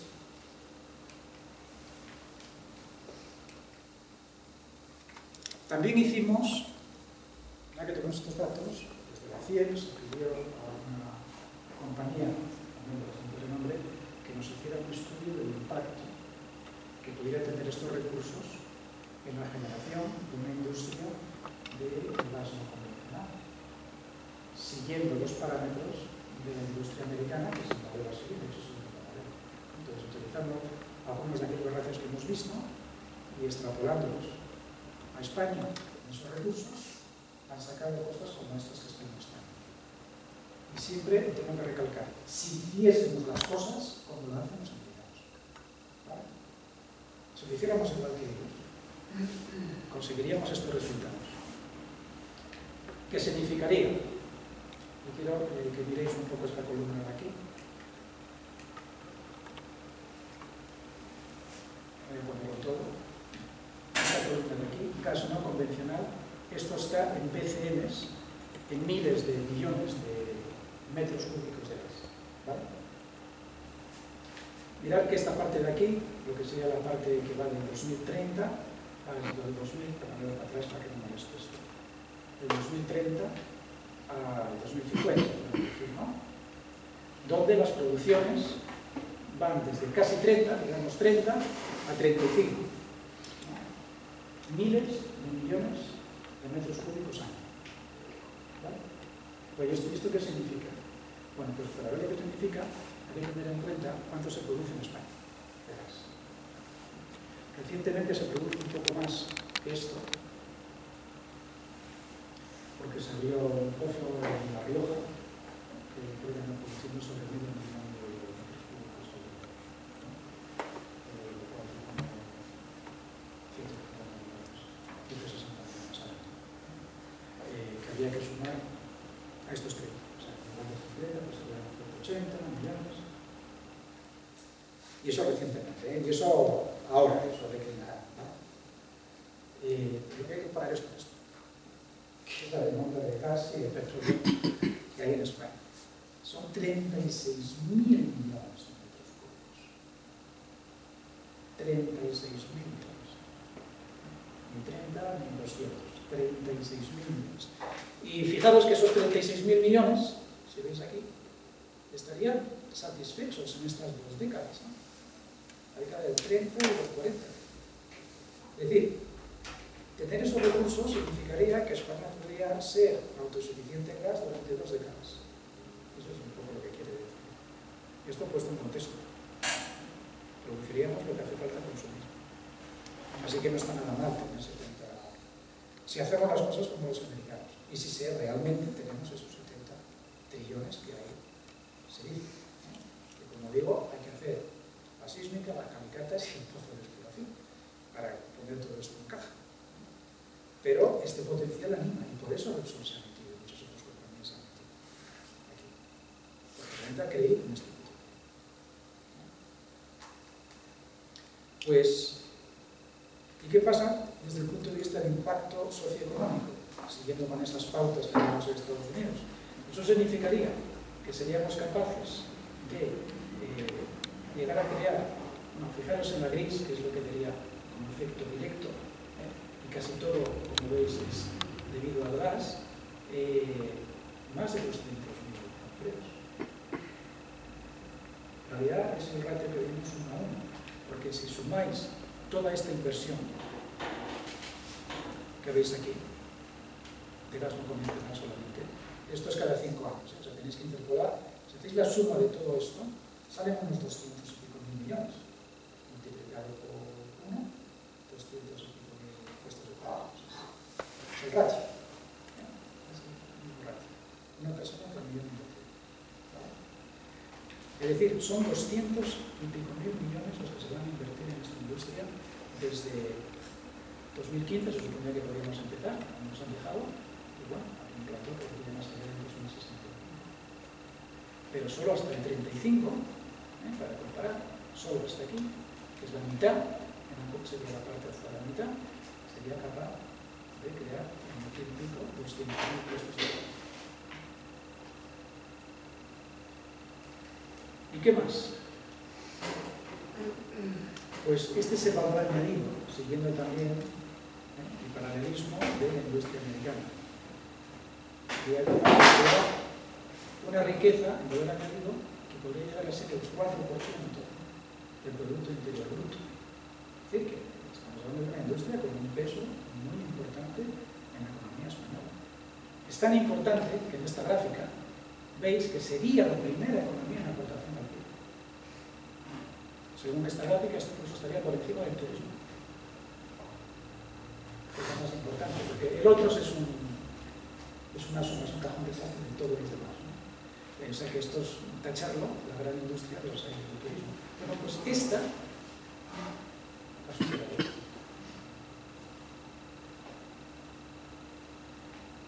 Es decir, que los impactos son muy importantes de esta industria. Cuando todo esto se ve,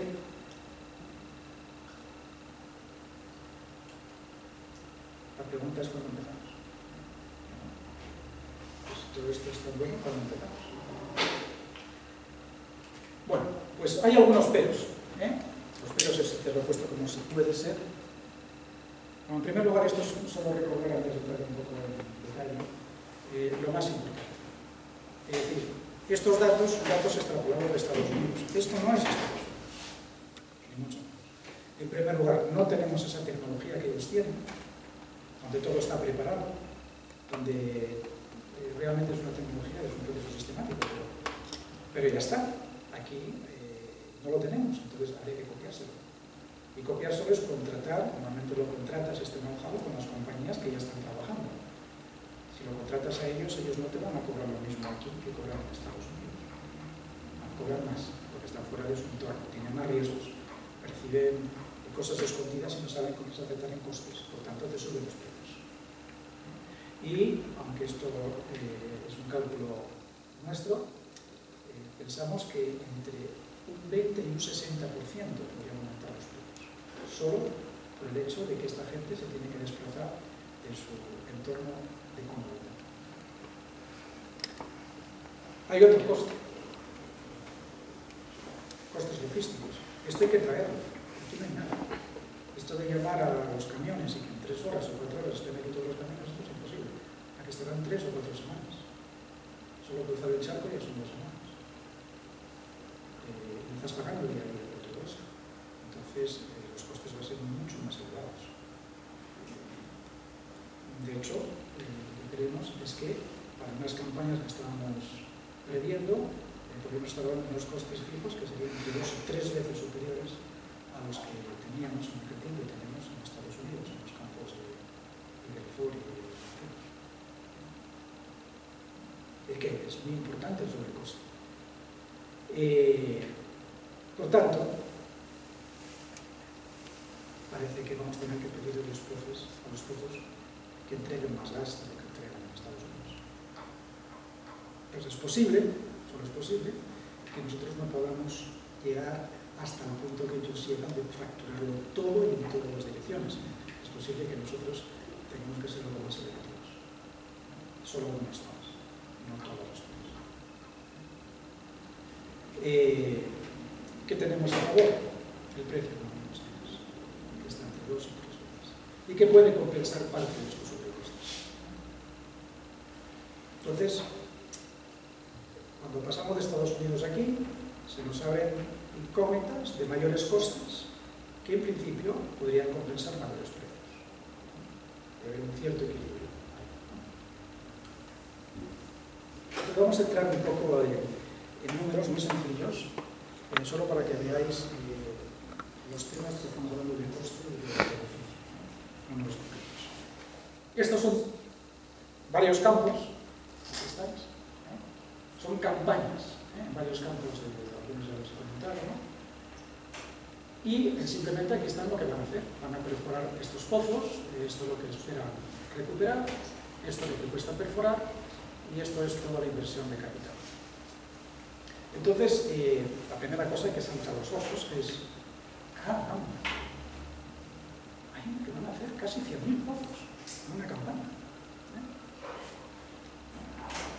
Eso no quiere decir que los hagan todos a la vez, ¿no? Es que han visto el área, y suben aquella especie de planilla que os enseñé, y dicen, aquí me salen 100.000 euros. Bueno, así que mi proyecto, que igual para perforar 100.000 tiene que estar 3 años, pero es una campaña. Las hay más modestas, 10.000. En un convencional es difícil que pases de 100. Y ya no vuelves a perforar más. Esto es una campaña de muchas, puede haber muchas campañas de dibujo. Esta es la gran diferencia con los convencionales. Estos lo perforan, lo fracturan todo. Por eso es el 90% del coste del pozo. Se ve mejor aquí, ¿no? Entonces yo he hecho algunas cosas muy sencillas, es dividir cosas entre cosas. Si yo divido esto entre esto, eso es el coste de pozo promedio, ¿no? Si yo divido esto entre esto, sé cuál es la producción promedio que espero, ¿no?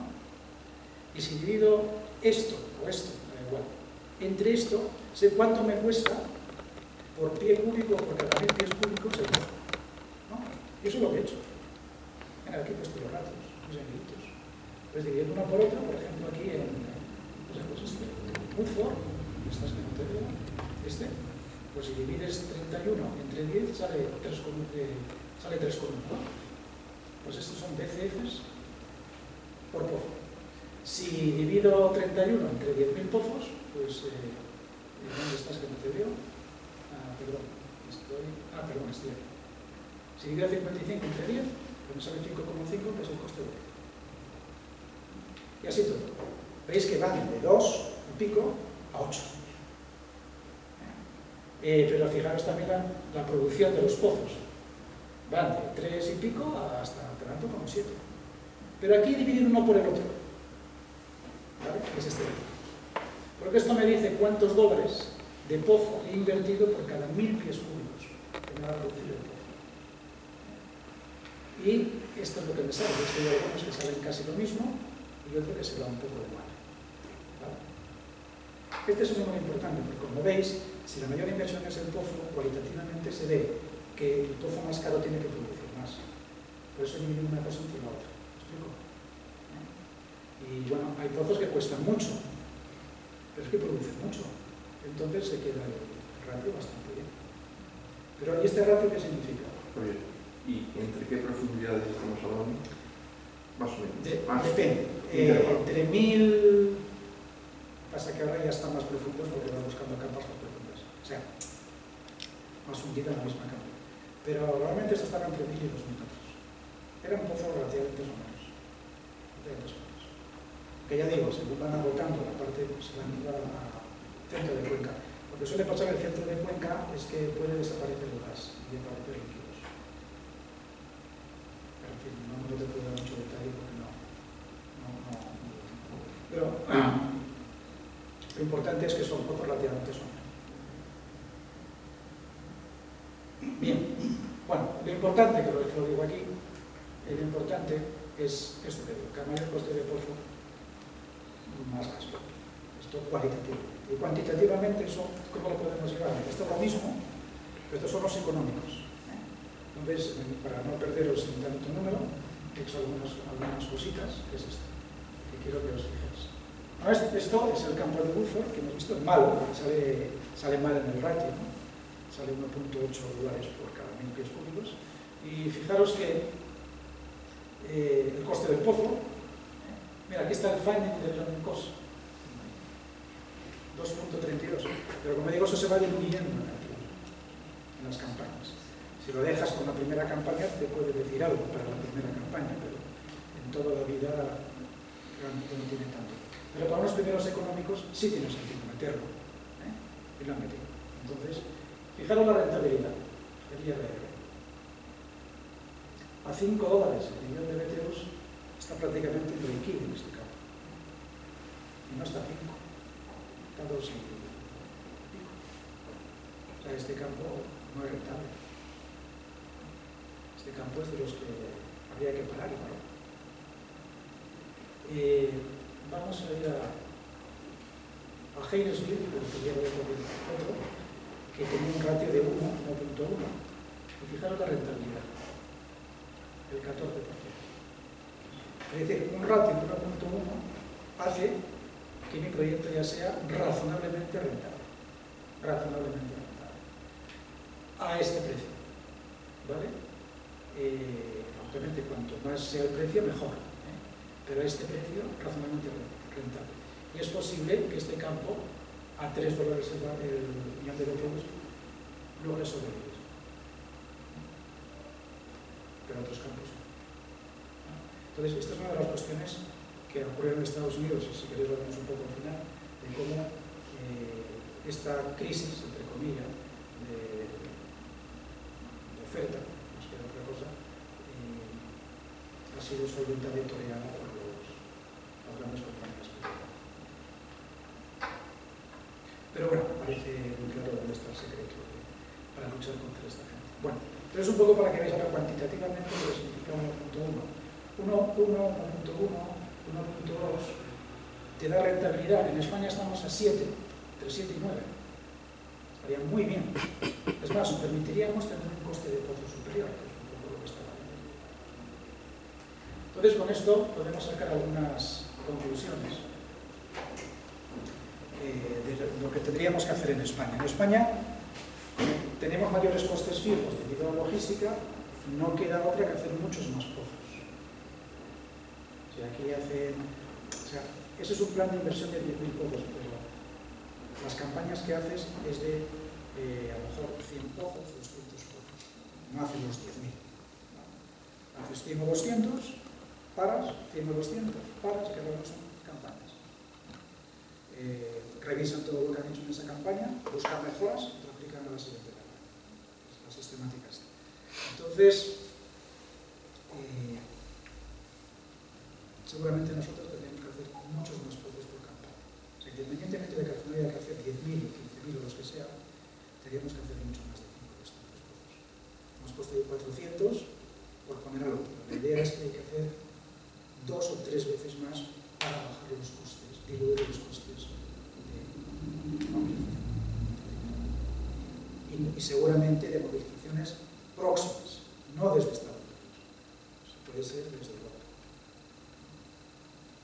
Porque desde Estados Unidos seguramente sería aún más caro mover eso por barcos. Y además, si tienes un problema, no tienes mayor reducción de los soluciones. Entonces, desde Europa tienes más defensa logísticamente. Entonces, pensar en Europa, más que en Estados Unidos, pero está claro que habría que aumentar bastante el número de pozos en la primera. Y esto es muy importante que lo tengamos en cuenta para lo que luego vamos a hablar.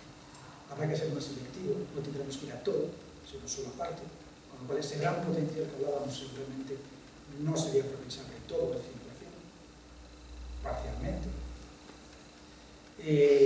Los precios del gas, bueno, todo dice que se mantendrán, indexados al Brent, pero sería bueno que esto siguiera siendo así y no ocurra lo que pasó en Estados Unidos, que de repente hay una oferta de gas y si hay una oferta de gas no suben los precios o bajan los precios. Entonces aquí hay mucho de política comercial y no pasarse, pero tampoco quedarse corto. Entonces hay que tener cuidado con ese tema y gracias a Dios la red de comercialización pues es muy favorable porque siempre hay un gasoducto próximo. No hay que gastarse mucho para llegar al gasoducto. Donde esté. La creación de modelos industriales habría que hacerlo, habría que de alguna manera desarrollar proveedores nacionales, internos o extranjeros que se asienten en España y creen pues, centros, parques, centros logísticos próximos ubicados en España, sobre Francia, si es que estamos en el norte de España, pero que estén muy cerca, que los camiones pues tarden horas, no semanas en llegar, o un día, pero no semanas. Entonces, desde luego, lo que son décadas de esta industria darían más que de sobra tiempo a desarrollar proveedores internos. No es ciencia espacial, no es ciencia espacial. Por tanto, se pueden desarrollar proveedores internos con cierta facilidad. Y, por tanto, bueno, no tienen connotaciones políticas, pero la verdad es que se puede. Se puede hacer, además esta frase está puesta antes de que podamos llegar a esas condiciones. Se puede hacer, pero, siempre hay un pero. Está el entorno administrativo político. En Estados Unidos es muy favorable, en España es penoso. Básicamente, y por eso venía antes, si ahora yo tengo que hacer muchos más pozos, mis cuadrículas son mucho más grandes, tomo más espacio, necesito más permisos superficiales, estoy afectando a más gente, pasiegos, de una sola vez.